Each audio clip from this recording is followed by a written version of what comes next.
The president has very quickly started this process. He's set a deadline of July 9th, which is next Monday, to announce his nominee to replace retiring Justice Anthony Kennedy. He has started interviewing people. We know he's interviewed at least 4, has said he will talk to several more. It'd be valuable to think about. Amy Coney Barrett, she's a Notre Dame professor. So originalists maintain that the Constitution's original public meaning is the law. And who was fairly recently put on the federal bench out of Chicago.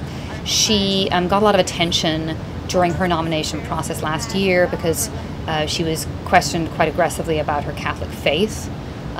So that brought her interest and certainly some support from conservative groups. She's, as we understand it, maybe the leading woman in the mix at this point.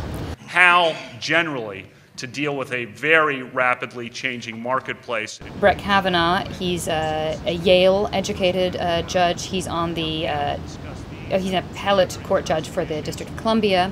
He has an interesting and a long record. He was part of the Kenneth Starr Independent Counsel impeachment probe of President Bill Clinton.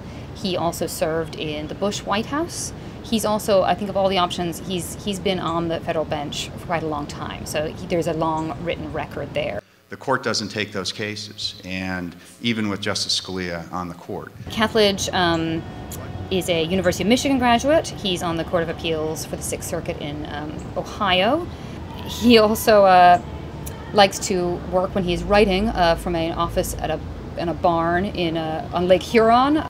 How many have actually been struck down by circuit courts? He's been on the Sixth Circuit since 2008. Our leading originalist pieces on executive power. AMUL THAPAR is also a federal appeals court judge. He's on the court in Ohio but lives in Kentucky. He's known to be a favorite of Senator Mitch McConnell's, and he is a alumnus of Boston College and attended Berkeley Law School. Good morning and welcome.